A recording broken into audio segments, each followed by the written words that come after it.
오늘 말씀은 이스라엘 백성들이 홍해를 건넌 후 예, 광야에서 첫 번째로 겪은 시험을 기록하고 있는 내용입니다.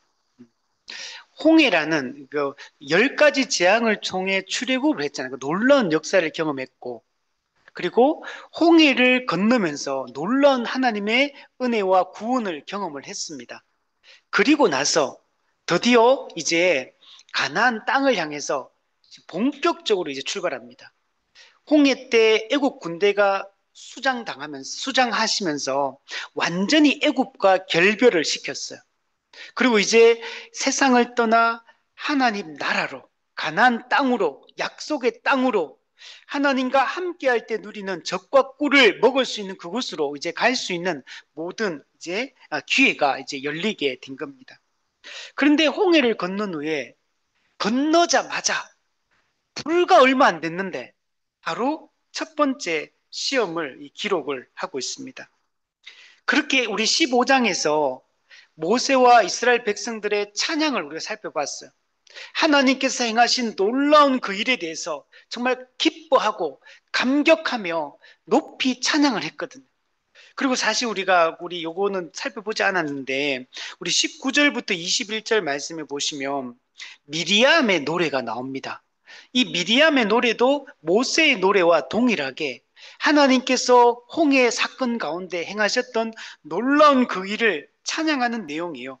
우리 19절에 보면 20절에 보면 아론의 누이 선지자 미디암이 손에 소고를 잡음에 모든 여인도 그를 따라 나오며 소고를 잡고 춤추니 미리암이 그들에게 화답하여 이르되 너희는 여호와를 찬송하라 그는 높고 영화로우시며 말과 그 탄자를 바다에 던지셨음이로다. 미리암은 소고를 잡으며 악기를 가지고 춤추며 하나님을 찬양했습니다. 그 미리암이 춤을 추니까 함께 있던 여인들도 거기에 동참해서 정말 아름다운 춤으로 하나님께 이렇게 영광을 돌리고 있는 것을 볼 수가 있습니다. 여러분 이게 어, 복음의 은혜가 즐겁고 기뻐서 춤추는 거 여러분 춤춰 보셨습니까? 춤추는 거 보신 적 있습니까? 복음 때문에 기뻐서 춤추는 거. 네. 춤추는 거 있죠, 그죠? 요즘에는 이런 거잘 모르게 지금도 있을 것 같아. 우리 찬양 집회 때도 춤추면 이렇게 하는 분들 있잖아요, 그죠? 아니 근데 그 춤은 앞에 나와서 이렇게 춤추는 거 말고 그냥 그 자리에서 막 기뻐서 춤추는 거, 이런 거. 이 진짜 춤추면서 저희 시골에 어머니 또 교회 옛날 어른들 춤추며 저녁에 그냥 모여가지고 기도하면서 찬송하면서 춤추는 거 제가 어릴 때 많이 봤거든요. 진짜 기뻐서 그 은혜에 감격해서 이 춤추는 거. 얼마나 우리가 춤까지는 잘 안 나오잖아요. 그죠? 우리 수련회 가서 이제 너무 막 좋으면 수련회에서 막 춤춰야 되는데, 춤은 아무도 안 추더라고요. 그죠? 은혜가 좀 부족한가? 그죠? 네. 옛날엔 진짜 예배 드리면서 춤추는 이런 장면들, 기도원 같은 데도 가보면, 막 기도하다가 정말 기뻐가 끝나고 나면 집에 안 가고 막 뒤에서 막 춤추면서 막 찬양 부르고 이런 게 진짜 많았거든요. 요즘 이런 걸 참 보기가 어려졌다. 참 옛날만큼 우리가 은혜를 덜 사모하는구나라는 생각이 많이 듭니다. 근데 이렇게 같이 미디암과 여인들은 소고를 잡고 춤추며 우리 다윗도 그저 법궤가 들어올 때 막 춤추며 막 찬양했잖아요. 우리 속에 막 그런 마음이 있었으면 좋겠다. 마음에 막 기뻐서 막 어찌할 바를 몰라서 막 우리도 그런 감격의 순간들이 생각해 보면 있었는데 그죠? 옛날에 이제 과거형이에요. 그죠? 지금 그 정도로 막 그렇게 감정적으로 그렇지는 않은 것 같아. 예전처럼. 물론 더 구원을 확신하지만, 더 확신하고, 더 복음의 은혜를 더 기뻐하고 확신하지만, 근데 이제 감정적으로도 그랬으면 좋겠다. 정말 감정 기뻐서 막 남들 눈치 안 보고 막 춤출 수 있는 이런 게 되면 좋을 것 같아요. 자, 그리고 이렇게 춤췄는데 곧바로 오늘 본문에 딱 들었으면 원망하고, 시험에 빠지는 것들을 볼 수가 있습니다. 이스라엘 백성들이 이 급격한 태도 변화, 이거는 타락한 인간 본성의 연약함을 보여주고 있습니다. 그리고 우리가 아직 이미와 아직 사이에 있기 때문에 오늘 우리도 마찬가지예요. 우리가 그토록 기뻐하며 춤추며 즐거워하고 그 하나님께 영광을 돌려 쓰면서도 어느 순간에 또 하나님을 향해 원망하고 또 마음이 식어서 냉랭한 마음으로 이 로이드 존스 목사님이 부흥이라는 책에서 말했던 그 영적인 냉랭함, 영적인 무관심, 영적인 게으름, 나태함 이런 것들이 우리 속에 들어와 있지 않는가. 오늘 과거에는 우리 성도들이 정말 예배가 한국교회가 진짜 많았잖아요. 그죠?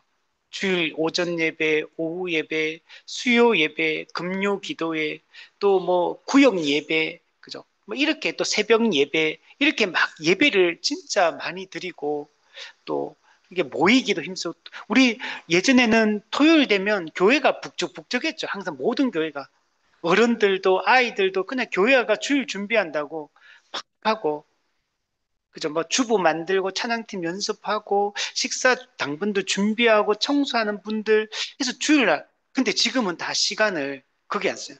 교회가 큰 교회들은 청소 용역 업체에게 청소를 다 맡기고 있고 식당도 그죠? 용역 업체에게 이제 맡기고 있고 어, 그죠? 음. 그 이런 게 교회가 함께 이렇게 해야 되는데 이렇게 교회에 모이는 것도 성도들과 교제하는 것도 이런 것들이 급격하게 약해지고 있어요. 이게 임의와 아직 사이에서 우리 살고 있기 때문에 늘 이 복음의 은혜를 붙잡지 않으면 하나님의 말씀을 붙잡지 않으면 너무나 쉽게 약해지고 쉽게 무너지고 예배를 중시하지 않고 말씀을 사모하지 않는 이런 우리 시대를 살고 있습니다. 그럼에도 불구하고 오늘 본문은 하나님의 그 인내하심 그리고 하나님의 그 엄청난 은혜를 오늘 본문이 우리에게 보여주고 있는 것을 볼 수 있습니다. 칼빈은 오늘 이 본문에 대해서 한마디로 이렇게 얘기합니다. 하나님께서는 당신의 백성들을 시험하시되, 시험. 하나님이 오늘 본문을 보면 시험하십니다. 그러나 그 시험의 목적이 뭐냐면 그들을 멸망시키려는 것이 아니라 그들의 믿음을 단련하고 그리고 그들에게 순종을 배워서 더 성숙한 자로 만들기 위함이다. 이렇게 이야기를 하고 있습니다. 정말 우리는 계속 자라가야 됩니다. 믿음이 단련되는 게 중요합니다. 지금 우리가 얼마나 약한지, 우리가 몸에 이제 면역력이 없고 체력이 떨어지고 면역력이 떨어지면 약해지면 작은 바이러스가 들어와도 쉽게 몸이 감염이 되고 고통에 빠지는 걸 볼 수 있잖아요. 여러분, 우리가 정말 운동도 열심히 하고 잘 먹고 관리를 잘하면 몸의 육신의 질병도 훨씬 적게 오죠. 근데 영적인 면도 마찬가지고, 마음도 마찬가지고, 이 정신적인 면, 정서적인 면, 관계적인 면, 영적인 면, 이 모든 체력적인 면, 모든 면도 우리는 관리를 해야 됩니다. 우리가 사람이 자기를 돌본다고 할 때, 우리는 육신의 건강을 돌보잖아요. 우리 정신의 건강을 요즘 돌봐서 요즘 상담도 사람들 많이 받고 여러 가지도 많이 막 이렇게 치료도 많이 받고 여러 가지에서 그 자기를 돌봅니다. 근데 영적인 면도 우리가 돌봐야 되는 겁니다. 사람은 전인적인 존재. 우리의 모든 면을 다 돌봐야 돼요. 여러분 요즘 운동 열심히 하고 계십니까? 운동 열심히 하셔야 됩니다. 그죠? 여러분 우리의 마음을 돌보고 있습니까? 마음을 잘 지켜야 됩니다. 우리 영적 건강을 잘 돌보고 계십니까? 우리 모든 성도가 해야 될 일이에요. 우리 지난번에 우리 옷도 깔끔하게 입고 그죠? 옷도 예쁘게 입고 머리도 단정하게 하고 자기를 우리 최선을 다해서 자기의 모든 면을 전인적인 면을 성도는 잘 가꾸는 사람이 되는 게 매우 중요합니다. 그래서 제가 예전에 그 부교육자를 할 때 어떤 그 총신대 교수님 하다가 미국으로 이제 목회를 가신 목사님 중에 한 분이 그분이 이제 총신 교수로 있을 때 그 수련회 부흥의 강사로 모셨어요. 그래서 제가 이 동대구역에 가서 그분을 모셔와서 이제 교회 가서 이렇게 하는 가운데 그분의 설교하는 걸 지켜봤거든요. 와, 대단하더라고요. 그분이 설교자인데 항상 진짜 머리부터 발끝까지 진짜 깔끔. 근데 그분이 가기 전에 약간 화장 비슷하게 하더라고요. 그리고 립스틱에 챕스틱 있잖아요. 이 바르는 거. 그것도 다 바르고 약간 화장 비슷하게 이렇게 하는. 그리고 제가 한 번은 물어봤어요. 그래, 마지막 날 가면서 교수님, 저는 교수님만큼 이렇게 외모까지도 이렇게 수련회 강사, 아니, 그 부흥회 강사라고 이렇게 신경 쓰는 분 저 솔직히 처음 봤다. 진짜 그게 너무 막 그렇게 진짜 깔끔하게 하더라고요. 왜 이렇게까지 하느냐, 왜 이렇게까지 하시는 제가 이유를 물어보니까 설교자가 최선의 모습으로 성도 앞에 서야 된다. 이게 어떤 것도 성도들에게 그게 뭔가 설교를 듣는데 걸림돌이 되지 않도록 하기 위해서 자신은 최선을 다해서 최고의 상태로 설교를 하려고 애를 쓴다는 거. 그래서 그 설교 문뿐만 아니고 그 교수님이 설교 진짜 잘 하시거든요. 깔끔하게 하시면. 근데 그 외모까지도 그렇게 제가 그때 와 되게 도전이 되더라고. 그 만약에 목회자가 왔는데 막 머리 안 감고 와가 설교하면 설교 내용 아무리 좋아도 또 목사님 머리 감았나 안 감았나 막 계속 생각하면서 설교를 들으면 그죠? 그럴 수 있잖아요. 그러니까 모든 면에서 그리고 그 교수님이 항상 웃으시더라고. 그것도 왜 웃는 것도 항상 좋지 않겠죠. 근데 그게 웃는 게 최고의 모습으로 성도들 앞에 서기 위해서 이렇게 웃는다고 하더라고요. 근데 그분 지금도 그래요. 제가 그분 설교 한 번씩 듣거든요. 미국에 계신데 지금. 설교 들어보면 항상 웃으며 설교합니다. 이분은 설교가. 그냥 항상 웃기기 힘들잖아. 사람이. 웃길 때 웃지. 근데 이분은 그냥 기본 이게 표정이 그냥 웃는 상이에요. 상 자체가. 그러니까 항상 웃는 모습이에요. 항상. 근데 그분이 그게 그냥 그런 게 아니고 노력의 결과더라고. 이 목사님이 설교학도 가르쳤거든요. 예전에. 그래서 이분이 진짜 내용뿐만 아니고 모든 면에서 최고로 하나님 앞에 서려고 노력하는구나 라는 걸 생각했습니다. 우리도 하나님 앞에 그런 자로 설 수 있으면 좋겠습니다. 우리 22절 말씀을 보면 모세가 홍해에서 이스라엘을 인도하며 그들이 나와서 수르 광야로 들어가서 거기서 사흘 길을 걸었으나 물을 얻지 못하고 예, 홍해에서 모세가 홍해에서 이스라엘을 인도했다 이렇게 말씀이 시작하고 있습니다. 사실 홍해에서 이스라엘 백성들을 인도해 내신 분이 모세입니까? 사실 하나님이시죠. 근데 오늘 본문은 모세가 이스라엘을 인도했다 이렇게 표현을 하고 있습니다. 사실 하나님께서 구름 기둥과 불 기둥으로 홍해 앞까지 인도해 왔고 하나님께서 홍해를 가르셔서 마른 땅이 되게 하시고 이스라엘 백성을 지나가게 하시고 난 이후에 뒤따르는 애국 군대를 하나님께서 홍해 물을 다시 합쳐서 수장시키심으로 이스라엘 백성들이 홍해를 안전하게 건널 수 있었거든요. 이 모든 과정은 하나님이 계획하시고 하나님이 이끄시고 하나님이 건너게 하시고 하나님이 다 하신 일이에요. 하나님이 인도하셨음에도 불구하고 하나님께서는 모세를 통해서 인도했다. 이렇게 표현을 하고 있는 겁니다. 이렇게 말씀하는 이유는 뭐냐면 하나님께서 사실은 모든 걸 주도적으로 하시는 분이 맞죠. 근데 하나님은 항상 보면 인간 지도자, 하나님의 대리자를 세워서 하나님의 그 계획을 실행하게 하시는 것들을 볼 수가 있습니다. 그래서 모세가 이스라엘 백성 눈앞에는 그 모세가 중요한 겁니다. 모세가 어떻게 믿음으로 지팡이를 드느냐, 모세가 어떤 말을 하느냐, 모세가 이스라엘 백성들에게 어떤 지시를 내리느냐, 이게 중요한 거. 그들은 그 하나님이 세운 하나님의 대리자인 모세를 통해서 하나님을 보게 되는 것. 그들은 그 모세를 통해 하나님을 보시는 것. 그래서 하나님께서는 모세의 권위를 이게 세워주고 있습니다. 하나님의 대리자 모세가 하나님의 말씀에 순종하여 하나님을 신뢰하고 그렇게 반응하고 액션을 취했을 때 하나님의 놀라운 역사가 실제로 이루어지는 것들을 볼 수가 있습니다. 하나님이 세운 대리자들, 우리가 그의 뜻에 순종하는 게 매우 중요합니다. 그래서 이스라엘 백성들은 모세의 그 지시, 모세의 그 말씀, 모세의 그 말에 순종하는 것이 곧 하나님께 순종하는 것과 여러분 같은 것입니다. 이것은 오늘 오늘 우리 신약 시대도 마찬가지요.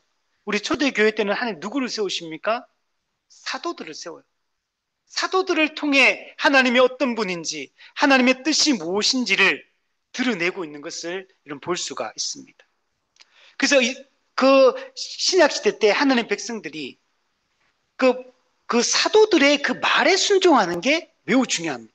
사도들은 예수 그리스도의 주되심을 인정하고 그분의 말씀을 잘 전하는 게 중요하고, 그 성도들은 그 예수님의 그 사도의 그 말에 순종하고 그를 따르는 것이 매우 중요합니다. 이것이 하나님이 세운 방법이고 하나님이 정한 방법이에요. 오늘날은 이제 그 직은 사라졌지만 사도들이 행하던 기능, 사도성은 오늘 우리에게 지금 이어지고 있는 겁니다. 그래서 오늘날 이 사도성이 전 교회에게 이게 위임이 되었습니다.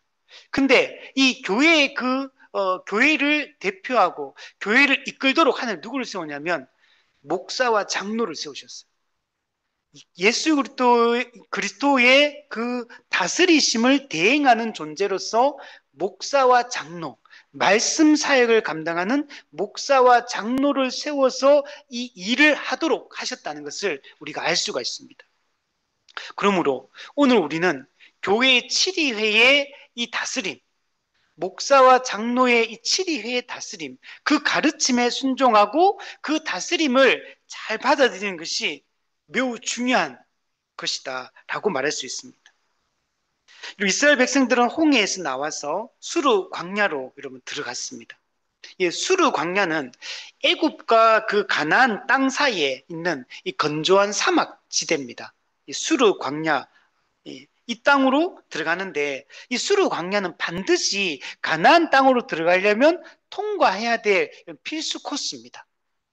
자, 그러니까 홍해를 건넌 이후에 이 수르 광야에 들어가서 이 마라라는 이 지역에 들어오게 되는 거, 이거는 여러분 누가 인도하신 겁니까? 하나님 인도하신 거. 여러분, 하나님은 가나안 땅에 들어가기 위해서는 반드시 이 광야를 통과해야 된다. 반드시 이 땅을 약속의 땅으로 가는 그 필수 경로에 이 수르 광야가 여러분 존재하고 있는 겁니다. 하나님이 이 땅으로 인도했고, 그리고 이 땅을 인도하셨는데, 우리 오늘 본문에 보면 25절에 보면 하나님이 뭐라고 말씀하냐면 그들을 시험하실세. 시험은 두 종류의 시험이 있다 그랬죠. 유혹이 있고 테스트가 있다 그랬죠. 이거는 뭘까요? 테스트입니다.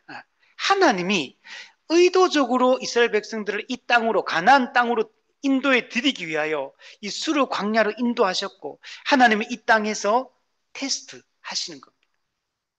여러분, 주석가 메투엘리는 이렇게 얘기했습니다. 하나님의 백성들은 천국으로 가는 길에서 반드시 광야를 통과해야 한다. 이는 하나님께서 정하신 뜻이요, 우리의 성화를 위해서 꼭 필요한 과정이다. 이렇게 말했습니다. 여러분, 하나님 나라에 들어가기 위해서는 광야를 통과해야 됩니다. 이거는 철로역정이 너무 잘 보여져요. 철로역정의 이 회심한 이후에 이제 성화의 과정을 통해서 이제 천국까지 가는데, 그 과정 속에서 고난의 언덕도 만나고 허영의 도시도 만나고 또 이 절망의 이 성도 만나고 여러 곳을 이렇게 만나, 기쁨의 산도 만나고 뭐 이렇게 만나거든요. 근데 이 모든 과정이 반드시 필요한 거예요. 그럼 천국으로 갈 때 이런 과정을 통과하지 않고 이걸 회피하고 갈 수 있는 길은 없어. 반드시 광야도 통과해야 되고 앞으로 보게 될 기쁨의 산도 통과해야 되고 고난의 언덕도 통과를 해야 되는 겁니다. 이걸 통과하지 않고 천국에 가는 길은 없는 겁니다. 하나님이 정한 뜻이에요. 우리의 성화를 위해서 반드시 필요한 과정이라는 거예요. 그래서 오늘 이 본문이 우리 성도의 성화와 매우 밀접하게 연관이 되어 있는 이 본문이라고 할 수 있습니다. 이스라엘 백성들은 수르 광야에서 들어와서 이제 가는데 사흘 길을 걷습니다. 그런데 어떻습니까? 물을 얻지 못합니다. 그러니까 이제 홍해 건너고 여러분 수르 광야에 들어와 사흘 길을 걸었으니까 시간이 지금 3일밖에 안 지났다는 얘기야. 지금 3일 전에 홍해를 경험했던 거야. 그런데 지금 물을 얻지 못하면 어떻게 됩니까? 원망합니다. 누구를 원망합니까? 모세를 원망합니다. 사실 이 모세를 누구를 원망하는 거예요? 하나님을 원망하는 거예요. 그럼 하나님께서 지금 이 상황은 허락하신 상황이거든요. 이거는 피할 수 없습니다. 이거는 반드시 정면으로 통과해야 될 문제예요. 이건 하나님의 주권적 섭리 안에 있는 여러분 일입니다. 근데 우리는 많은 경우에 이걸 이제 회피하려고 할 때가 많아요. 그 철로역정에도 보면 이 길은 반드시 통과해야 된다. 이거는 이 그 왕의 대로의 그 노선에 그 필수 경로 속에 포함되어 있는 길이다. 이런 얘기를 하거든요. 그 얘기를 자주 해요. 근데 자꾸 크리스천은 힘드니까 어떠냐면 자꾸 회피하려고 회피. 통과하지 않고 정면 승부를 해야 되는데 진금 승부를 해야 되는데 자꾸 돌아가지고 쉬운 길로 가려고 하는 이게 인간의 속성이에요. 이게 그 사람이 회심하지 않았느냐? 회심한 사람이에요.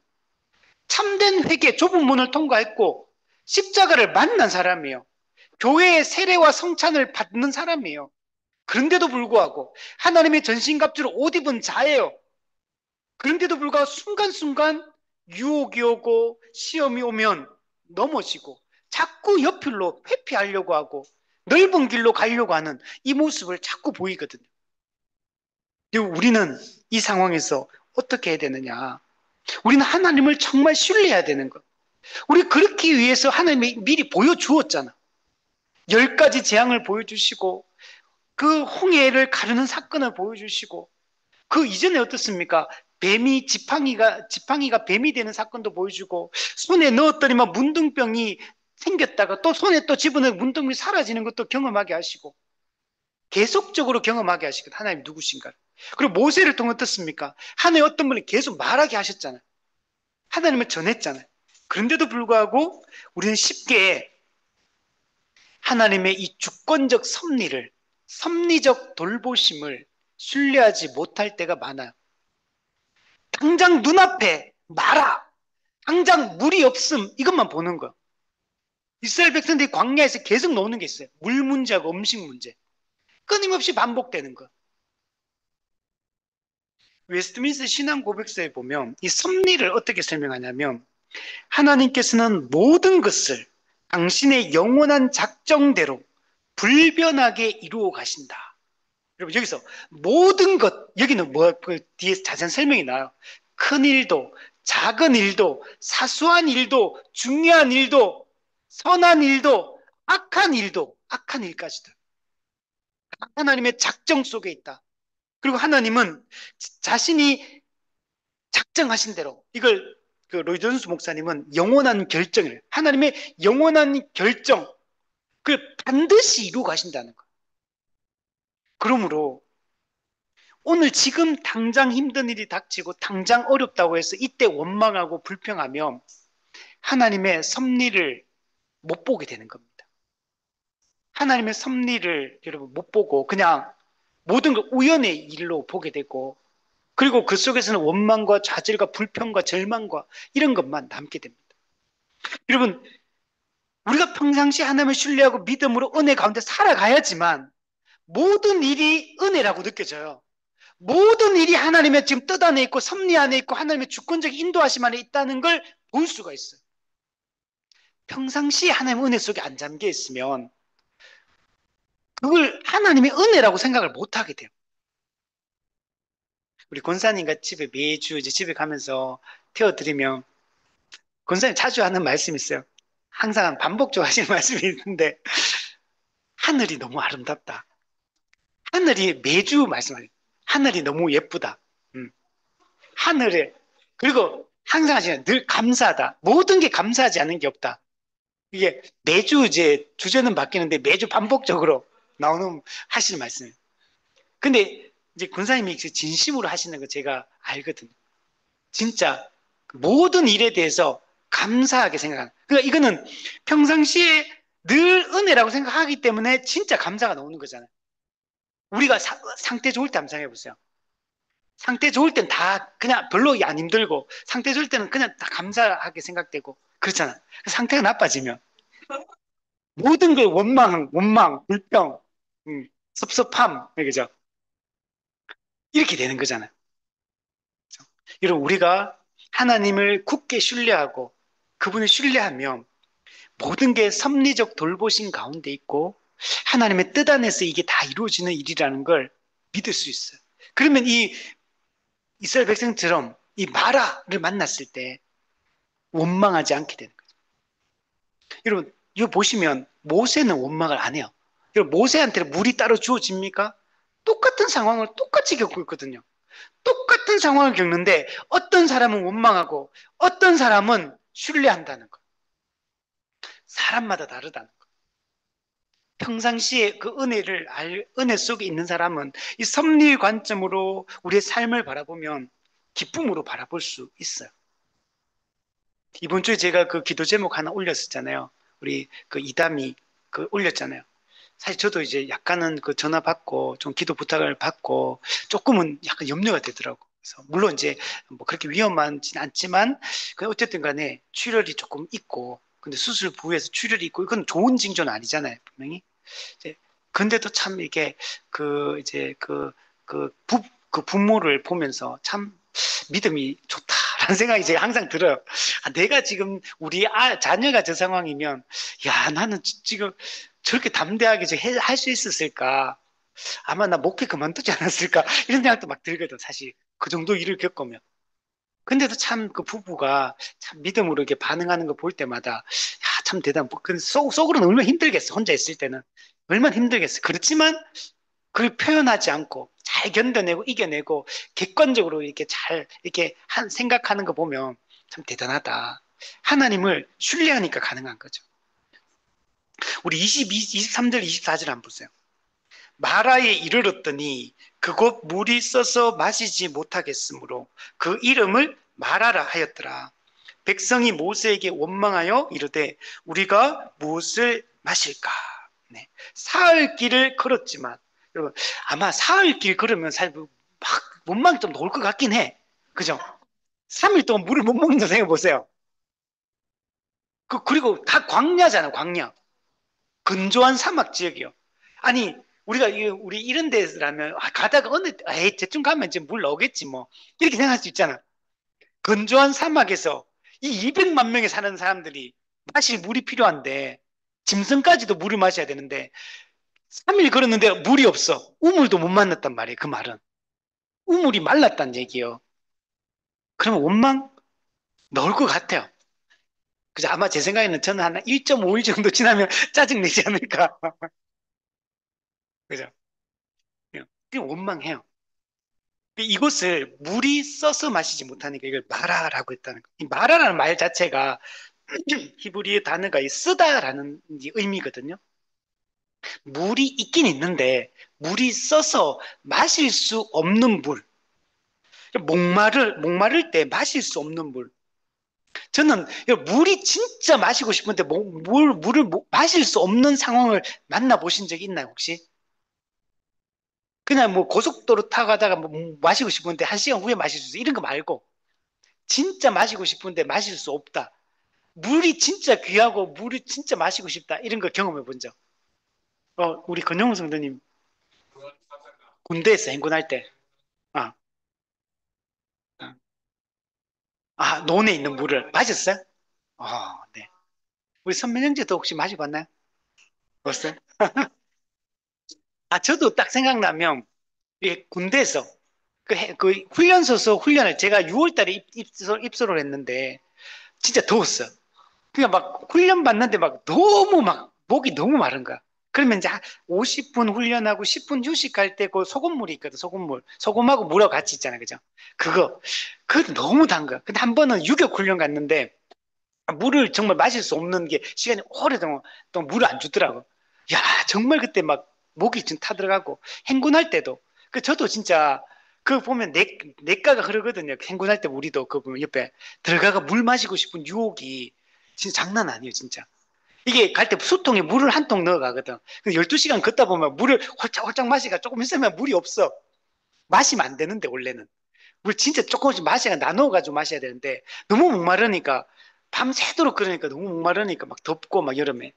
그러니까 이거 마셔버리거든. 그럼 나중에 되면 이제 남은 게 엄청 멀리 남았는데 물은 수통에 물은 다 떨어진 이 생은 진짜 미칩니다 진짜. 그러니까 지금 이런 상황을 겪으니까 이 원망이 터져 나오는 거. 물이 쓰다 이거는 뭘 상징하냐면 우리 죄로 인해서 우리 인생의 어떤 쓴맛을 경험하는 이, 이 어떤 쓴 시련을 경험하는 거 이걸 이제 상징하고 있는 겁니다. 하나님의 백성들이 이 신앙의 여정에서 여러분 우리도 살아갈 때 바라와 같은 경험 물이 쓰서 하실 수 없는 상황을 우리도 만나게 됩니다. 그러나 사실 이런 경험도 하나님의 이 섭리적인 뜻 안에 있는 거예요, 사실은. 하나님의 선하신 뜻 안에서 하나님이 허락하신 상황이거든, 사실은. 아까도 말했지만, 우리에게 선한 일만 하나님이 작정하신 게 아니에요. 때로는 악한 일도 하나님 허용하시고, 때로는 우리에게 허락하시는 것들이 많아요. 우리 인생에서. 하나님 그냥 딱 막아줬으면 좋겠지만, 안 막아주시고 그냥 우리에게 허용하실 때가 얼마나 많아요. 이제 지난주에도 얘기했지만, 우리 인생에서 만나는 고난들은 대부분 시간이 오래 걸려도 해결이 안 될 가능성이 높은 문제들이 많아요. 평생을 따라다닐 문제가 많아요. 우리 지난주 고린도 베드로전서 잠깐 고난 받는데 그 잠깐이 한 10년이에요, 10년. 한 20년, 삼평생. 그런 문제들을 우리도 만나게 된다는 거예요. 마틴 노이존스 목사님도 이런 얘기합니다. 그리스도인의 삶은 항상 평탄한 것이 아니다. 때로는 광야를 지나고 마라의 쓴물을 마셔야 된다. 그러나 하나님께서는 이 모든 상황을 통해 우리를 더욱 성숙하게 하신다. 우리 고린도 베드로전서 지난 수련회 때 고난, 그리스도로 인한 고난, 선한 일을 행함으로 인한 고난, 의를 위하여 살아감으로 인한 고난, 그리스도 이름 때문에 치욕을 당하는 고난, 항상 평탄한 게 아니에요. 우리 이걸 각오해야 됩니다. 그래서 우리가 뭐 합니까? 비용 계산해야 되죠. 비용 계산해야 됩니다. 광야를 만나고 마라의 쓴물을 만나더라도 이 모든 상황 하나님이 알고 계시고 하나님 허락하신 상황이에요. 하나님 때를 따라 돕는 은혜를 주신다고 했어요. 또 중간에 어때서 지난주에 철로역정에서 뭐라 했습니까?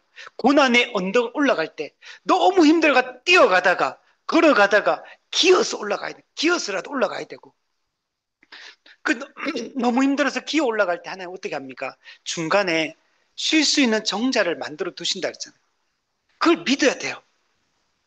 그래서 우리는 어떤 일이 있어도 원망하거나 뒤로 물러나서 이것을 회피하거나 이렇게 해서는 안 된다는 거예요.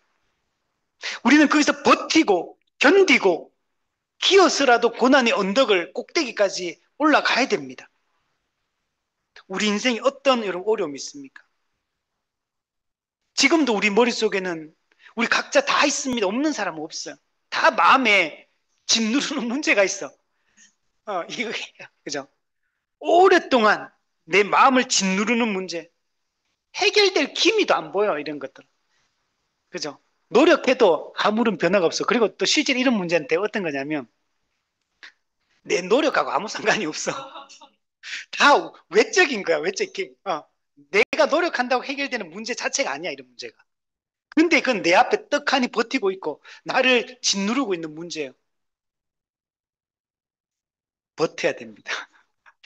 인내하고, 우리는 견디고, 그냥, 그냥 기어서 그냥 고난의 언덕을 올라가야 되는 겁니다. 그 길만이 이 고난을 통과하는 방법입니다. 어느 순간에 그렇게 기어서 꾸역꾸역 올라가다 보면 어느 순간에 이 문제가 해결되어 있을까? 우리가 생각하지 않은 때 이스라엘 백성은 모세를 향해 원망함. 우리가 무엇을 마실까? 이거는 왜 그러냐? 얼마 전에 경험했던 하나의 놀라운 구원의 은혜를 망각했기 때문에 그래요. 은혜를 망각하면 이렇게 되는 겁니다. 우리 수련회 갔다 왔잖아요. 한 주 지났어요. 지금 어떻습니까? 그래서 한 주 지나도 그죠? 또 상태가 또 그죠? 안 좋아지기 시작해요. 그래서 매일 은혜가 필요한 겁니다. 말씀이 필요하고 기도의 자리를 들어가 예배의 자리를 찾아야 돼요. 제가 오늘 이 설교를 준비하면서 아까 제가 생각했던 게 뭐냐면, 그러니까 저도 사실 시간이 있잖아요. 시간이 있으니까 예를 들면 뭐 어디 가서 다른 집회에 참석해서 막 말씀을 들으려고 찾아갈 수 있잖아요, 제가. 근데 갑자기 오늘 그 생각이 들더라고요. 어, 나도 좋은 말씀을 들을 수 있는 데가 많은데, 가가지고 내가 그 집회에 참석해가 내가 말씀 들으러 내가 안 가고 있구나, 요즘에. 내가 안 찾는구나, 이런 생각이 들더라고요. 그래서, 그렇구나. 예를 들면 뭐 내가 어떤 다른 교회에서 뭐 유명한 또 말씀 잘 전하는 분이 왔다. 그럼 내가 가서 그 집회 참석하면 되잖아, 그죠? 대구에 그런 좋은 집회 많은데, 왜 내가 안 가고 있었네? 한번 가봐야겠다. 이 마음이 아까 싹 들더라고. 적극적으로 은혜를 사모하고 찾아야 되는데, 안 찾고 있구나. 유튜브에도 좋은 말씀이 너무 많은데, 내가 적극적으로 들으려고 하지 않고 있었구나. 제가 이 마음이 들더라고. 우리는 은혜가, 은혜를 잊어버리면, 망각하면, 여러분, 우리가 원망하고 불평하게 됩니다. 얼마 전에 돌아가셨던 존 메가더 목사님. 이존 메가더 목사님 되게 좋은 분인데, 이 종말론은 좀 이상해. 약간 세대주의 종말론처럼 해가지고, 다른 건 다 좋은데. 근데 이제 얼마 전에 돌아가셨는데, 그래도 참 말씀에 은혜가 있는 분이 이분이. 이분이 이런 얘기를 했어요. 인간의 본성은 하나님의 은혜를 쉽게 잊어버리고, 현재의 어려움 앞에서 절망하는 경향이 있다. 이는 원죄의 결과로 나타나는 불신앙의 모습이다. 우리 현재의 어려움 앞에 너무 쉽게 절망하는데 그 이유가 뭐냐? 하나님의 은혜를 너무 쉽게 잊어버리기 때문에 쉽게 원망하고 절망한다. 이렇게 얘기를 하고 있는 겁니다. 그 돌아보면 동의되죠. 그죠? 우리가 이런 거. 우리 25절에 보세요. 사실 이런 상황을 만났을 때 이스라엘 백성들 원망하면 안 되는 겁니다. 모세는 지금 어떻게 하는지 보세요. 25절. 여호와께 부르짖었더니 여호와께 부르짖었더니 여호와께서 그에게 한 나무를 가리키시니 그가 물에 던지니 물이 달게 되었더라. 문제가 해결되었더라. 거기서 여호와께서 그들을 위하여 법도와 율례를 정하시고 그들을 시험하실세. 이스라엘 백성들도 사실 하나님께 이때 부르짖어야 되는 거죠. 하나님이 그 이전에 부르짖었더니 홍해를 가르셨잖아요. 부르짖었더니 애국 군대를 물리치셨잖아요. 부르짖었더니 우리의 문제가 해결되는 걸 경험했잖아요. 그런데 또다시 원망한다는 거예요. 너무나 쉽게, 그죠? 이제 홍해 건넌 지 며칠 됐다고 도대체. 지금 이 물이 없다, 물이 써다고 지금 또 원망하고. 여러분, 우리 이런 거 옛날에는 저도 이거 볼 때, 야, 참 너무한다, 이스라엘 백성들. 어떻게 이렇게 쉽게 잊어버리느냐. 근데 이게 사실 우리가 그런 사람. 우리도 수련회 며칠 됐다고 지금 갔다 온 지. 이렇게 되는 거죠. 하나님이 우리를 어떻게 구원해 주셨는데, 어떤 은혜로 구원해 주셨는데, 이렇게 우리는 참, 그죠? 약간 매너가 없는 건지, 예의가 없는 건지, 그죠? 하나님, 진짜, 그죠? 하나님도 그냥 감정적으로 반응하시기 시작하면, 그죠? 어떻게 되겠습니까?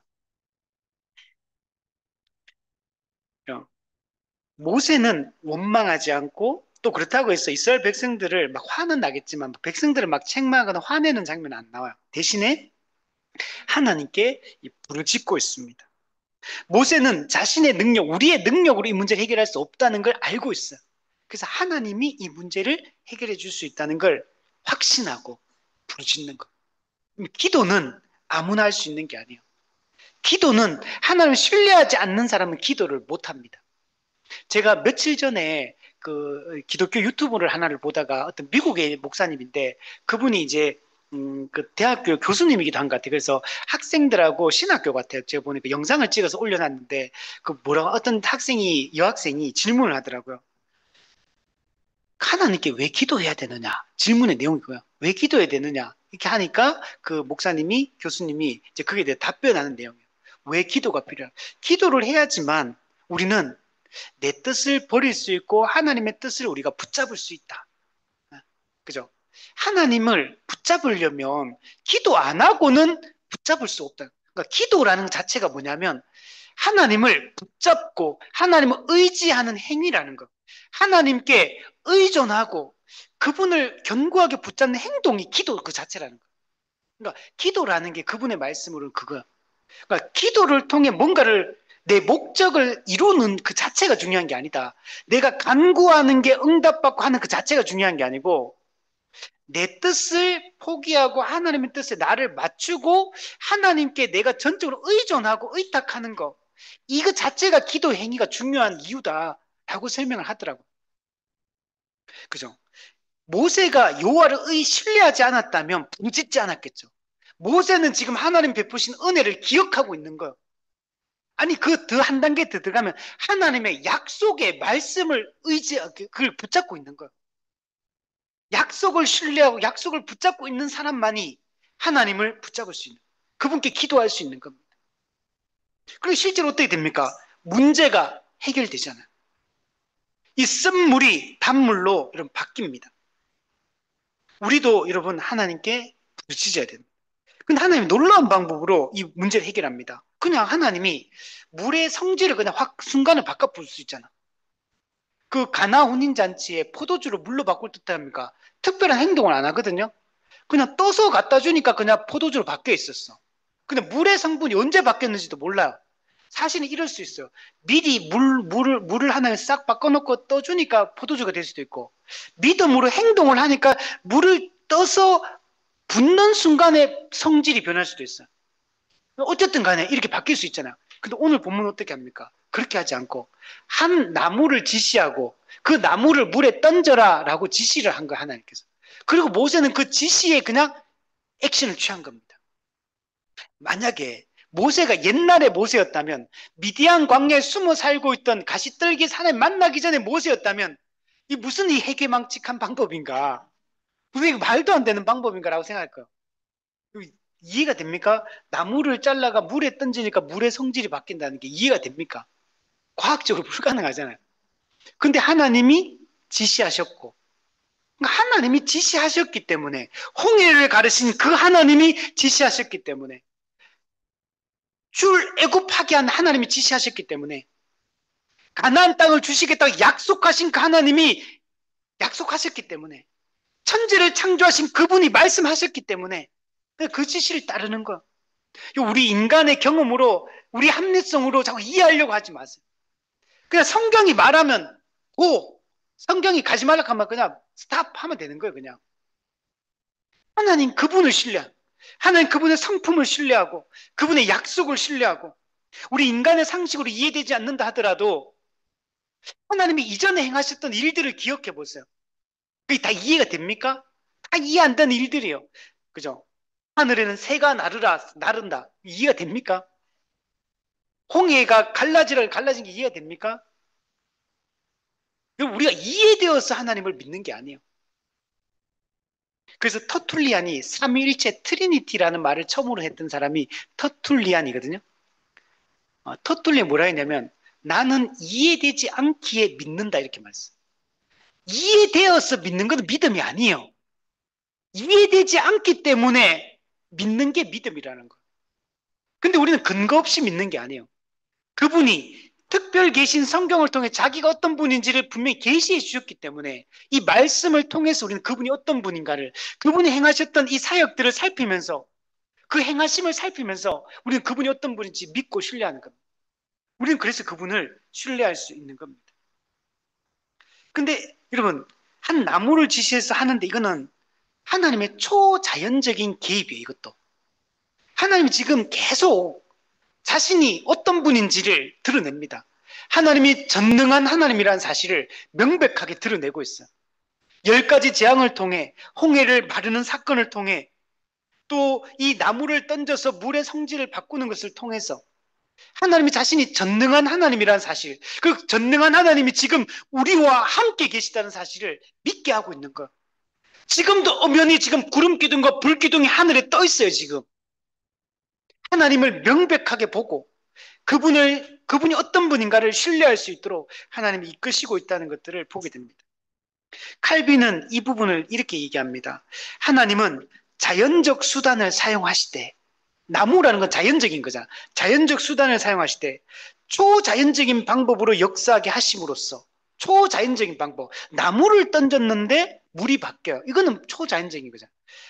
그렇게 함으로써 당신이 모든 것의 주관자이심을 드러내신다. 하나님이 모든 것을 주관하는 분이라는 사실을 명백하게 드러내는 거예요. 물이 없는 이 상황이 뭐 그리 대단한 상황입니까? 그죠? 홍해가 앞에 가로막혀 있는 이 상황이 하나님 앞에서 아무 문제가 안 되는 거예요.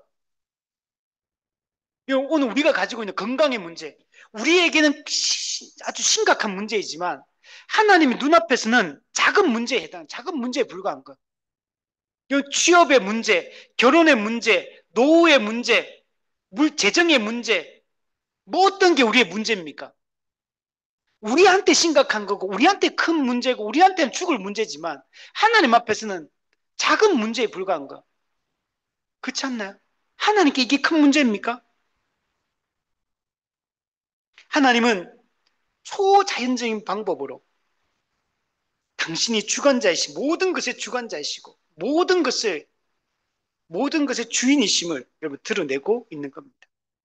이걸 신학적으로 얘기할 때는 하나님은 제1 원인이신 하나님은 제2 원인을 통해서 자신이 제1 원인이심을 드러내고 있는 거예요. 제1 원인은 오직 신이거든, 신. 그럼 제2 원인은 이 일반적인 것들만, 일반 자연 법칙, 그다음 우리가 일반적으로 우리가 가지고 있는 것들, 눈에 보이는 것들, 이걸 통해 하나 역사하고 있는 거예요. 하나님 오늘도 그렇게 우리 가운데 역사하고 있다는 것을 믿어야 됩니다. 여기서 한 나무는 무엇을 예표할까요? 이 나무를 던지니 쓴물이 달게 되는 변화가 일어나죠. 전환시키고 바꾸고 변혁시키는 일들을 하잖아요. 이 한 나무가 무엇을 상징할까요? 예수 그리스도를 예표하고 있습니다. 매튜 포울은 이런 얘기합니다. 이 나무가 쓴물을 단물로 바꾼 것처럼 그리스도의 십자가는 인생의 모든 쓴 경험을 달콤한 은혜의 경험으로 바꾸어 준다. 인생의 모든 죄로 말미암아 찾아왔던 모든 인생의 쓴 경험을 은혜의 달콤함으로 바꿔 주신다는 거예요. 그게 바로 그리스도의 십자가다. 이렇게 얘기를 하고 있습니다. 그리고 이게 즉 순종하자 어떻게 됩니까? 즉시 물이 달게 됩니다. 이게 시간이 필요한 게 아니에요. 하나님의 말씀에 순종할 때 놀라운 일들이 일어나는 것을 볼 수가 있습니다. 여러분, 우리가 하나님이 다 하십니다. 하나님이 계획하시고, 하나님이 준비하시고, 하나님이 일을 성취하시거든요. 근데 하나님은 인간의 협력과 순종을 원하십니다. 여러분, 하나님은 이 하나님의 이 역사 속에 인간의 협력, 인간의 순종을 통해 이 모든 일들을 행해 가십니다. 하나님은 은혜로 시작하고, 은혜로 모든 것을 유지하시고, 은혜로 완성하시는 분이에요. 그런데 이 과정에서 인간의 협력과 이 순종을 요구하고 있습니다. 우리 오늘 아까 한 자매가 직설법과 명령법이 된 얘기잖아요. 만약에 하나님이 은혜로 다 하신다면 우리 인간의 협력이 아무것도 우리의 순종과 반응과 이런 게 필요 없다면 명령법이 성경에 있으면 안 돼요. 하나님이 거룩하라 이런 얘기 하면 안 돼요. 순종하라 이런 얘기 하면 안 돼. 믿으라 이런 얘기도 하면 안 돼. 그죠? 버려라 이런 얘기 하면 안 돼. 근데 성경에는 명령법이 가득하잖아요. 명령법은 직설법을 전제로 하고 있는 거예요. 그리고 직설법은 항상 명령법을 항상 생각을 해야 돼요. 이게 하나님의 방법이에요. 그래서 우리가 이런 얘기를 조금 정확한 표현은 아니지만 하나님 100%, 인간 100%라고 이렇게 표현하는 거예요.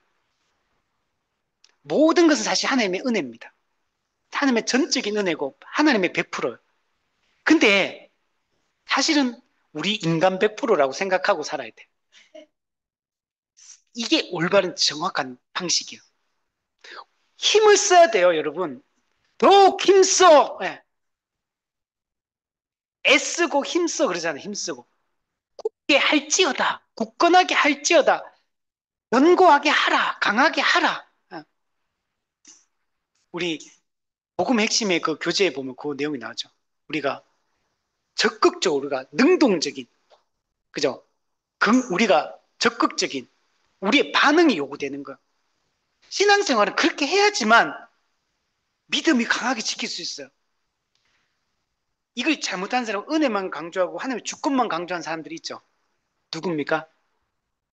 구원파도 있고 하이퍼 칼빈이즘, 신칼빈주의. 그게 전적인 은혜만 강조해요. 모든 것은 은혜다.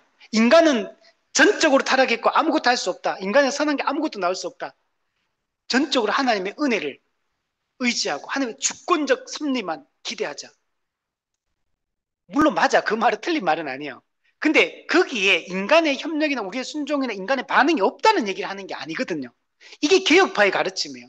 근데 하이퍼 칼비니즘은 그게 아니고, 그게 어떻게 돼? 하나님이 다 알아서 하신다. 이거야. 그럼 전도도 할 필요 없어. 하나님 다 알아서 하셔, 그냥. 우리 성화되게 하나님 다 알아서 하셔. 아니, 우리가 뭐라고, 우리가 아무것도 아닌데, 우리 타락한 존재고, 막, 하나님 다 알아서 하신다. 그 은혜만 계속 주권만 강조하는 게 하이퍼 칼빈이죠.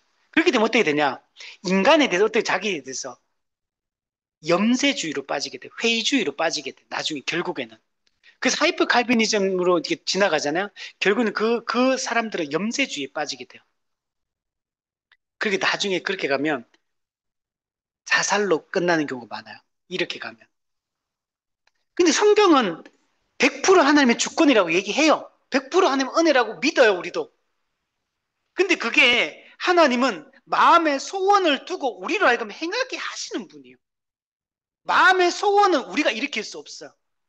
마음의 소원은 하나님이 주십니다. 근데 마음을 주셔서 우리의 의지를 발동시켜서 우리 웨스트민스터 대요리 문답에 보면 뭐라고 하냐면 우리의 의지를 갱신시킨다. 이렇게. 하나님이 우리의 의지를 갱신시켜서 새로워진 의지가 힘있게 그걸 추구하며 나아가도록 하는 거. 적극적으로 힘을 써야 돼. 말씀 보는데 적극적으로 힘을 써야지 되지. 안 쓰고 되는 거 없어요. 기도, 힘을 써야 돼. 전도, 힘을 써야 돼요. 교회적 삶, 힘을 써야 돼요. 힘을 쓰면 됩니다. 그러나 우리는 이 모든 것이 하나님의 은혜라는 걸 우리는 인정합니다. 우리가 이 모든 일을 하고 나서 우리 뭐라고 부릅니까? 아, 하나님의 은혜입니다. 이렇게 말하는 거예요. 그게 진심이거든. 그래서 진심의 고백이에요. 이건 찰스 스펄전 목사님도 이런 얘기. 하나님의 은혜는 가장 절망적인 상황도 소망의 상황으로 바꿀 수 있다. 마라의 쓴물이 단물이 된 것처럼 우리 인생의 가장 쓴 경험도 하나님의 은혜 안에서 달콤한 축복이 될 수 있다. 이렇게. 이게 우리가 믿는 하나님이에요. 자, 그리고 놀라운 거는 하나님이 마라에서 이스라엘 백성들에게 율례와 법도를 정하셨다. 이렇게 표현해요. 여기 보면. 율례와 법도. 정하시고 그들을 시험했다. 이렇게 합니다. 자, 여기서 율례와 법도는 성문화된 성문법으로서 율법을 얘기하는 건 아닙니다. 성문화된 율법은 출애굽기 19장에 가서 이스라엘 백성들이 시내산에 도착해서 하나님이 시내산에서 불러들여서 거기서 하나님이 십계명과 율법을 주시잖아요. 그때 성문화된 율례와 율법이 주어집니다. 근데 지금 여기서 율례와 법도를 정했단 말은 그런 성문화된 율법을 주셨다라는 말은 아니에요. 여기서 말하는 것은 뭐냐면 하나님이 이 광야를 통과해서 가나안 땅으로 자기 백성을 인도해 들이실 때 하나님 가는 과정 속에서 여러 가지 하나님이 지시사항이 있습니다. 준수해야 될 사항들이 있어요. 그 순간순간마다 각 상황마다 하나님 지시하는 것들이 있거든요. 이걸 준수해라는 얘기예요. 어떤 객관적인 성문화된 율법을 얘기하는 게 아니라 각 상황에서 하나님이 명하시는 어떤 지시사항, 백성이 순종해야 될 그 준수사항, 이런 것들을 하나님이 세우셨다는 거예요. 백성들이 해야 될 거는 그 지시사항에 따르면 되는 거야. 예를 들면 한 그루 나무를 던져라 그러면 던지면 되는 거야. 가라 그러면 가면 되는 거야. 멈춰 그러면 멈추면 되는 거야. 하나님이 이렇게 해 그러면 예를 들면 좀 있으면 이제 아말렉과 싸우거든요. 싸울 때 어떻게 합니까? 어, 아론과 훌이 옆에 모세 손을 들고 이렇게 하고 그 다음에 요수아를 세워가 장군으로 세워가지고 요수아가 가서 싸우라 그러잖아요. 그러면 그렇게 지시했잖아. 그게 지시사항인 거야. 그럼 그 순종하면 돼 하나님이. 하나님이 모든 순간에 모든 상황 가운데 항상 우리에게 우리가 가야 될 길을 알려주십니다. 그러면 우리는 순종하면 되는 거예요. 아유, 하나님, 기도, 이거 손 들고 기도한다고 이게 무슨 효과가 있겠습니까? 아, 이게 될 거 안 같아요. 무기를 좀 교체하고, 좀 우리 전력을 싸고, 전쟁의 전력을 짜고, 이게 더 중요하지 않겠습니까? 이렇게 말할 수 있잖아요. 근데 하나님이 시키는 대로 하면 돼. 요리고 성을 돌라, 그러면 돌면 되는 거야, 그냥. 그 기도원도 그 전쟁할 때 보세요. 막 항아리 준비하고, 횃불 준비하고, 뭐, 횃불 깨고, 뭐 소리 지르는 전쟁도 안 했는데, 그 자기 깨고 막 하니까 자기들끼리 난리 나가 자기들끼리 막 죽이고, 그러니까 다 죽어버려. 전멸해버려. 이게 하나님의 방법인 거야. 자꾸 우리가 인간의 상식으로 자꾸 생각하지 말고 하나님은 어떻게 우리를 인도하든지 그게 하나님의 명확한 지시사항이 맞다면 순종하면 되는 거예요. 우리가 할 일은 순종하는 것입니다. 하나님은 이 율례와 법들을 정하고 이 율례와 법들에 순종하는지 지금 테스트하는 거예요, 지금. 하나님을 정말 믿는지, 하나님을 정말 신뢰하는지 테스트를 하고 있는 겁니다. 그리고 이 율례와 법들을 정한 게 이스라엘 백성들을 뭔가 네 잘하는지 못해 테스트해가 너 안 하면 너 처단하겠다 뭐 이런 겁니까? 그런 목적이 아니에요.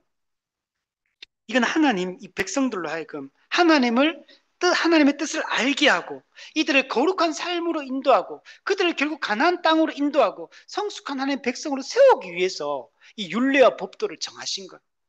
이건 하나님에게 좋은 게 아니고 이스라엘 백성들을 좋게 하기 위해서 그들의 유익을 위해서 하나님이 이 모든 일들을 행하고 있는 겁니다. 청교도 존 오웬은 하나님께서는 당신의 백성들을 시험하시되 그들을 넘어뜨리려는 것이 아니라 일으켜 세우려는 것이며 그들의 연약함을 드러내어 하나님의 은혜가 더욱 필요함을 깨닫게 하려는 것이다. 하나님의 은혜가 없이는 살 수 없는 존재예요. 그래서 정말 하나님을 의존해서 살아갈 수 있도록 하고 있다는 걸 알 수 있습니다. 우리 26절에 보세요. 너희가 너희 하나님 나 여호와의 말을 들어 순종하고 내가 보기에 의를 행하며 내 계명에 귀를 기울이며 내 모든 규례를 지키면 애굽 사람에게 내린 모든 질병 중 하나도 너희에게 내리지 아니하리니 나는 너희를 치료하는 여호와임이라. 그죠? 이거 앞에 있는 율례와 그 법도에 순종하면 내가 너희 애굽 사람에게 내린 질병 하나도 내리지 않겠다. 여기 애굽 사람 내린 질병이 뭡니까? 죄에 대한 심판이에요, 심판. 심판의 결과가 질병이거든요. 근데 죄로 말미암아 찾아왔던 그 모든 고통과 아픔, 그 심판이 순종하는 자에게는 그런 것이 없을 것이다 라고 말씀하고 있는 거예요. 여러분, 그래서 여러분 실제로 그래요.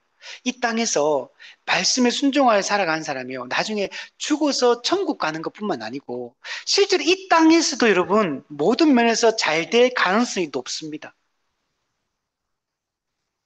그렇죠? 우리가 성도가 성도답게 말씀에 순종해서 거룩하게 살아가 보세요. 하나님을 두려워하는 존재 살아보세요. 사람한테 함부로 하겠습니까? 직장생활 함부로 하겠습니까? 죄를 지으면 살겠습니까? 부정한 일에 불의한 일에 그게 가담하겠습니까? 그럼 사람들이 좋아하게 돼 있어요, 사람들이. 기본적으로 여러분, 우리가 성도가 성도답게 말씀에 순종하여 살아가면 우리 이 땅에서도 복을 받아. 그래서 예수님께서 말씀했죠. 현세에서 100배나 복을 받는다, 100배나. 그러나 이미 아직 살기 때문에 핍박을 겸하여 받는다. 그러나 또 우리의 잘못과 상관없이 고난도 온다는 거. 그러나 고난만 있는 건 아니라는 거. 100배를 받는데 100배를. 우리 이것을 잘 보여주는 게 어디 있냐면 욥기 보면 알 수 있어. 욥기에서 나중에 욥이 그걸 깨닫고 나서 하나님 앞에 탁 섰을 때 어떻게 됩니까? 2배 갑절의 축복을 하나님께서 이 땅에서 내려주시는 것들을 볼 수 있죠. 성경에는 이런 내용들이 엄청 많아요. 순종하는 자에게는 어떻게 합니까? 1000배까지 은혜를 베푸느니라. 이게 하나님의 기본적인 방식이라는 걸 우리가 믿어야 됩니다.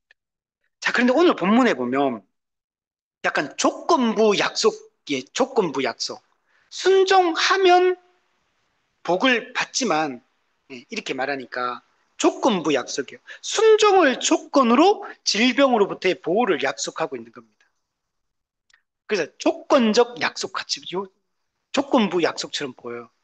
자, 그래서 이걸 뭔가 약간, 어떤 그런 행위 언약처럼 이거 이해할 수 있어, 이걸. 잘못 이해하면. 근데 이거는 그런 게 아닙니다. 여러분, 이 조건부 약속도 사실은 하나님의 무조건적 은혜에 기반해서 이게 주어진 거야. 여러분, 우리는 어떤 사람이냐면, 이 조건을 지켜서 순종해서 구원을 받으려고 하는 사람이 아니에요, 지금 이스라엘 백성들은. 이미 구원 받은 사람들이, 이 사람들은. 어떻게 해요? 유월절 어린 양의 피를 통과함으로 이미 구원을 받은 자고, 이 하나님의 말씀에 지금 순종하라고 순종을 조건부 약속으로 주시는 이유는 뭐냐면, 구원받은 언약 백성답게 합당하게 살 것을 요구하고 있고, 그러면 그렇게 살면 어떻게 되느냐? 복을 받게 되는 거예요, 복을. 여러 가지 측면에서 이 땅에서 영적인 복, 물질적인 복, 또 육체적인 복, 관계적인 복, 이 땅에서 분명히 복을 약속하고 있는 거. 이스라엘 백성들이 순종할 때는 구약의 성경을 보면요, 늘 평안해요, 늘 안전해요, 늘 풍요로워요. 근데 구약에 보면 어땠어요? 죄지 못해요. 계속 이민족이 쳐들어와가지고 계속 괴롭히고 힘들게 하고 먹을 것이 없고 막 어려움이 닥치고 하잖아요. 이게 뭐냐면, 은혜로 구원받은 자가 말씀에 순종하며 살아갈 때 우리가 이 땅에서도 하나님의 그 복을 받으며 그 하나님 나라의 은혜들을 이 땅에 더 많이 누리며 산다는 얘기를 하고 있는 거예요, 지금. 실제로 여러분, 이 땅에서 순종하는 사람들은 천국에서의 그 복을, 하나님 나라 복, 이 땅에 더 많이 당겨와서 이 땅에 누리게 돼요. 그런데 이 땅에서 우리가 순종하지 않으면 천국의 복을 이 땅에 누리긴 누리지만 아주 미약하게 누릴 수밖에 없어요. 이 복과 관련된 문제, 구원과 관련된 문제가 아니고. 그래서 지금 이 이야기를 하고 있는 겁니다. 그리고 여기서 순종은 구원받기 위한 어떤 율법주의적 순종을 얘기하는 게 아니고, 하나님의 베풀어주신 은혜에 대한 감사의 표현으로서, 감사의 반응으로서 이 순종을 여러분 하는 겁니다. 그래서 존 스토트 목사님이 그리스도인의 순종은 구원을 얻기 위한 수단이 아니라 구원받은 자의 마땅한 응답이다. 우리는 구원받기 위해 순종하는 것이 아니라 구원받았기 때문에 순종한다. 우리는 구원받았기 때문에 순종하며 여러분 살아가는 겁니다. 또한, 그런데 이 그리스도인의 이 순종은 혼자서는 안 됩니다. 교회가 함께 할 때만 그리스도인의 순종이 여러분 가능합니다. 우리 신정통주의의 아주 중요한 인물 중에 한 명이 디트리 본회프라고 그랬죠. 이 본회프가 이런 얘기예요. 그리스도인은 혼자서는 그리스도인일 수 없다. 그리스도인이 된다는 것은 공동체, 즉 교회에 속한다는 것을 의미한다. 우리는 교회가 되고 교회로서 살아가는 게 이 땅의 신앙생활의 본질이에요. 그래서 신앙생활 이걸 뭐라고 표현할 수 있냐? 그냥 교회 생활입니다. 이거 머릿속에 깊이 새겨야 돼요. 신앙생활을 우리는 자꾸 개인주의적 차원에서 뭔가 죄 안 짓고 뭐 말씀 성경 많이 보고 기도 많이 하고 그냥 개인적으로 그냥 잘 살아가는 거 이렇게 자꾸 생각하는데, 그게 아니에요. 신앙생활은 머리이신 그리스도와 연합한 한 몸 된 교회로서 살아가는 거. 교회가 되고 교회론적으로 살아가는 게 이게 신앙생활의 본질이에요. 신앙생활은 교회 생활이다. 근데 이 교회 생활을 다 부정되고 있는 거예요. 우리는 여러분 이미 아직 사이에 있기 때문에 이 교회는 반드시 지역교회 형태일 수밖에 없어요. 이걸 따르면 가시적 교회일 수밖에 없어. 이 가시적 교회는 유기체적인 측면과 조직적인 측면이 함께 어우러져 있는, 균형 잡혀 있는 가시적 교회. 이 가시적 교회, 이 지역교회에 속하여 신앙생활하는 게 우리 삶의 본질이고 신앙생활의 본질이에요. 이걸 우리는 역사적으로 성도의 교제라고 표현한 거예요. 성도의 교제. 우리는 이걸 좀 더 풀어서 교회적 삶이다라고 표현하는 거예요. 교회적 삶이 삶의 본질이고 신앙생활의 본질이에요. 지역교회를 떠나서 지역교회 중심적으로 살지 않으면 그는 진정한 신앙생활이라고 할 수 없어요. 교회 주일 예배 왔다 갔다 하는 걸 우리는 신앙생활이라고 말하지 않는 겁니다. 적극적으로 교회적 삶을 살아갈 때 이게 진정한 성경에서 얘기하는 신앙생활이다. 이렇게 말할 수 있는 거예요. 하나님은 자신을 치료하는 여호와라고 자신을 계시하고 있습니다. 우리 이걸 뭐라 그럽니까? 하나님 이름 중에 여호와 라파, 여호와 라파, 치료하시는 하나님. 하나님은 치료는 하나님의 본질이에요. 죄로 말미암아 우리 속에는 고통이 찾아오고, 죄로 말미암아 우리에게 아픔이 찾아오고, 죄로 말미암아 우리에게 눈물이 찾아왔어. 근데 하나님 어떤 분이냐면 죄로 말미암아 찾아온 이 모든 눈물을 씻어 주시는 분이에요. 우리의 모든 고통을 없애 주시는 분이에요. 이게 예수님께서도 그래서 제일 오시자마자 뭐 하십니까? 육체의 질병을 고치는 일들을 하시고 귀신을 쫓아내는 일들을 하시는 겁니다. 이거는 구약에서부터 마찬가지예요. 이걸 나중에 보면 엘리사 선지자 같은 경우도 막 죽은 자 살리거든요. 병든 자 막 고치고, 이게 전부 다 예수 그리스도를 예표하고 있는 거예요. 궁극적으로 예수 그리스도 안에서 이 모든 일들이 일어나는 겁니다. 그럼 마라에서 이 주어진 이 치유의 약속, 이거는 궁극적으로 예수 그리스도의 십자가를 통해서 이게 성취가 여러분 되어집니다. 구약의 모든 역사적 사건은 그리스도 안에서의 그 완전한 구속을 향한 예비적 실현이다. 미리 이걸 보여주는 역할을 하고 있다는 겁니다. 이사야 53장 5절, 그가 찔림은 우리의 허물 때문이요 그가 상함은 우리의 죄악 때문이라. 그가 징계를 받음으로 우리는 평화를 누리고 그가 채찍에 맞음으로 우리는 나음을 얻었대요. 나음. 예. 이 모든 죄로 말미암았던 모든 그 질병과 이 귀신의 그 공격들, 이 모든 것으로부터 우리가 나음을 받았다. 우리는 다 나음 받았습니다. 우리는 이 모든 것을 이미 이긴 자라는 걸 확신했으면 좋겠습니다. 마지막 27절. 그들이 엘림에 이르니 거기에 물샘 열둘과 종려나무 이런 그루가 있는지라. 그들이 거기서 그 물 곁에 장막을 치니라. 와, 마라하고 너무 차이 나죠. 물 문제. 예. 마라는 쓴물로 말미암아 원망하고 하나님을 그죠? 하나님께 불평하고 이렇게 했다면 엘림 여기는 물샘이 열둘이나 있어요. 그 물샘 곁에는 종려나무가 이런 그루가 있어요. 이 사막의 오아시스. 마라와 엘림 바로 붙어 있어. 붙어 있어요. 붙어. 마라의 그 쓴물과 엘림의 이 단물 너무나 대조되죠. 여러분 우리가 광야를 반드시 통과해야 되는데 하나님께서는 약속의 땅 간 하나님 나라까지 가려면 반드시 광야를 통과하잖아요. 그 광야를 통과할 때 마라를 만나게 되거든요. 마라의 쓴물을 만나게 돼. 근데 하나님은 이 마라의 쓴물 가운데 뭘 주시냐면 엘림을 두시는 거예요. 엘림에서 잠깐 쉬어가도록. 너무 좋지 않습니까? 만약에 그 가나안 간데 마라 원, 마라 투, 마라 쓰리, 마라 포 계속 넣으면 죽어요, 사람이. 근데 하나님께서 마라 엘림, 마라 엘림 이렇게 우리를 인도해 주신 거예요. 그래서 우리가 푹 쉴 수 있도록. 그래서 이 엘림은 천국까지 가는 우리 이 순례의 여정 속에서 하나님은 우리에게 쉴 수 있는 아주 편안하게 안식할 수 있는 곳이 이 엘림 어떤 곳이냐면 물이 많아요. 먹을 게 많아요. 그냥 푹 쉬는 곳이에요.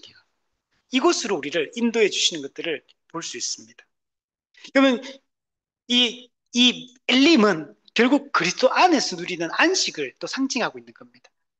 우리 이 땅에서 그리스도의 십자가 복음을 견고히 붙들고 있으면 어떻습니까? 우리가 안식을 누리게 되죠. 또한 이 땅에서는 교회가 그런 역할을 해요. 우리가 주일날 이 주일 예배가 중요한 이유가 있어요.